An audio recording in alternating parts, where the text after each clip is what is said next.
पढ़ाया था, ठीक है। आगे जो उसका हिस्सा है वो बताएंगे। आज हम लोग पढ़ेंगे रक्त का परिसंचरण। क्या पढ़ेंगे? रक्त का परिसंचरण। परिसंचरण का मतलब कि रक्त का बहाव शरीर में कैसे होता है।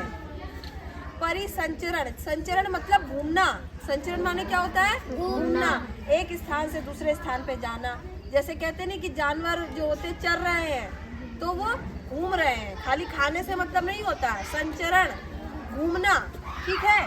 तो जैसे देखो हृदय है, हृदय पहले हम ये देखेंगे कि कहाँ से कौन सा रक्त किधर जाता है। इधर देखो प्रियंका, हृदय, हृदय से अशुद्ध रक्त, हृदय से अशुद्ध रक्त। अशुद्ध रक्त क्या होता है? जिसमें CO2 होता है और ऑक्सीजन नहीं होता है। वो कहाँ जाता है? हृदय से जाता है फेफड़े में, और फेफड़े से शुद्ध हो जाता है। शुद्ध होने के बाद वहाँ से शुद्ध रक्त यानी कि ऑक्सीजन युक्त रक्त कहाँ आता है? फिर से हृदय में आता है, फिर से दिल को वापस आता है।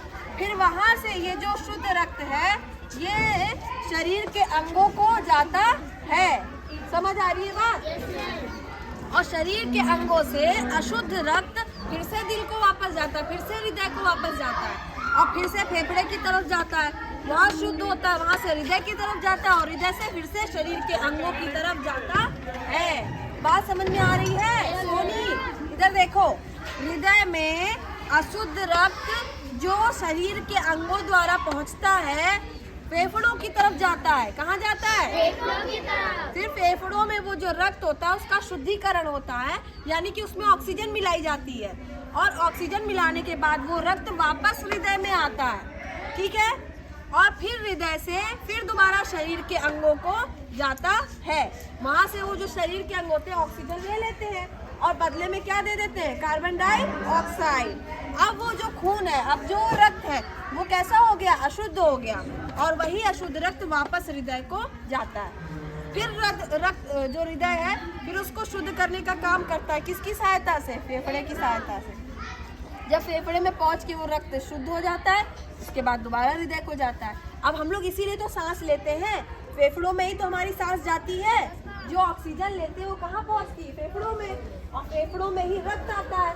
वो रक्त क्या होता है? कार्बन डाइऑक्साइड लेकर आता है। जो अशुद्ध रक्त होता है वो कार्बन डाइऑक्साइड फेफड़ों के ही द्वारा श्वास नलिका से बाहर निकल जाती है, और जो शुद्ध रक्त में ऑक्सीजन मिलता है वो दोबारा चला जाता है हृदय की तरफ। बात समझ में आ रही है? यही चक्र चलता रहता है, और चक्र का मतलब होता है कि बार बार कोई चीज़ घूमती रहे। बार बार हृदय में अशुद्ध रक्त आएगा, दोबारा फिर फेफड़े के पास जाएगा, फेफड़े में शुद्ध होगा, फिर हृदय पे जाएगा, फिर शरीर के यहाँ शुद्ध जो रक्त है वो शरीर के अंगों तक जाएगा, फिर अशुद्ध रक्त यहाँ वापस आएगा। यही चक्र, यही साइकिल चलता रहता है, ठीक है। बात समझ में आ रही है? आखिरी में और पहले, सबसे पहले ये बात समझ लो, शुद्ध रक्त बराबर ऑक्सीजन युक्त रक्त, और अशुद्ध रक्त बराबर है CO2 यानी कि कार्बन डाइऑक्साइड युक्त रक्त, या ऑक्सीजन रहित रक्त जिसमें ऑक्सीजन ना हो। बात समझ में आई सबको? ठीक से इसको बना लो, एक बार इसको फिर से समझा दो, ठीक।